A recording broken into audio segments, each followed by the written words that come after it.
Karibu kwenye maktaba yako ya umma.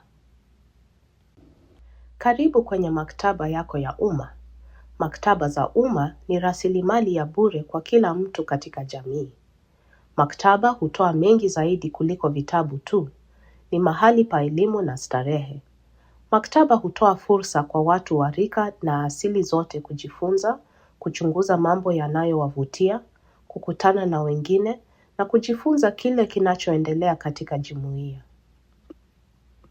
Wafanyakazi wa maktaba ambao huitwa wakutubi kwa kawaida hupatikana ili kujibu maswali na kuwasaidia wageni wanapotumia maktaba. Mara tu unapotembelea maktaba wewe na familia yako, mtataka kurudi mara kwa mara ili kufurahia yote inayotoa. Unaweza kuazima vitu na kuhudhuria programu kwenye maktaba. Wanachama ni bure ikiwa unaishi katika mji sawa na maktaba. Maktaba nyingi zitakuuliza jina lako, anwani na nambari ya simu au barua pepe. Baadhi ya maktaba huuliza kitambulisho chako. Katika Vermont, maktaba hairuhusiwi kushiriki maelezo yako na mtu yoyote isipokuwa kuna amri ya mahakama. Hii ni nadra sana. Hata vitabu unavyoangalia na matukio unayohudhuria kwenye maktaba ni habari za kibinafsi ambazo maktaba haiwezi kushiriki. Maktaba huruhusu watu kutembelea hata kama si washiriki. Maktaba huwapa wageni vitu bila malipo kwa wiki chache na kisha vitu lazima virejeshwe. Vitu vya kuazima ni pamoja na vitabu vya watu wazima na watoto, magazeti, vitabu vya sauti na muziki, DVD na zana za nyumba yako au yadi yako. Wasimamizi wa maktaba wanaweza kukusaidia kupata vitabu vinavyozungumzia jambo ambalo huenda likakuvutia. Wanaweza pia kutoa mapendekezo kwa kitabu utakachotaka kusoma.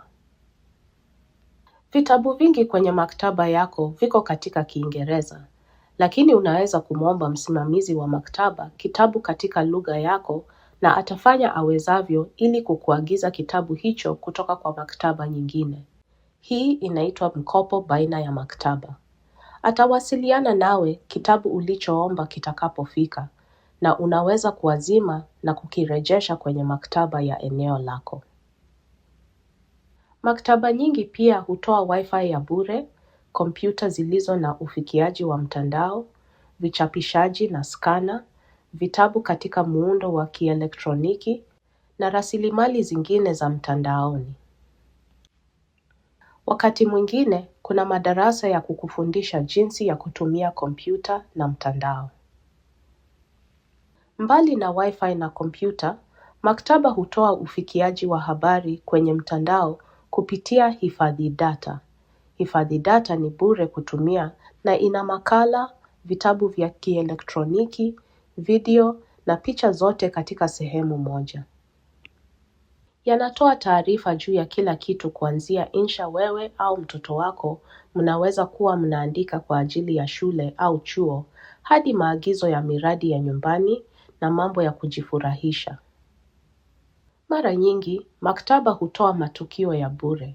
Haya yanaweza kujumuisha matukio ya kielimu kama vile madarasa ya lugha na matukio ya sanaa na muziki.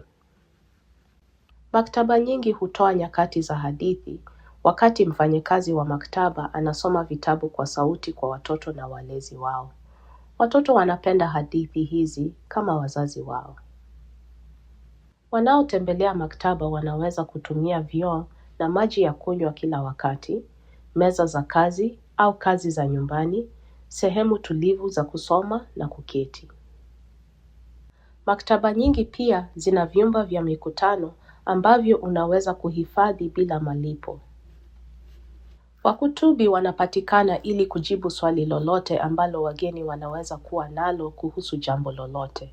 Hata kama mtunza maktaba hawezi kujibu swali lako mara moja, atarudi kwako atakapopata jibu.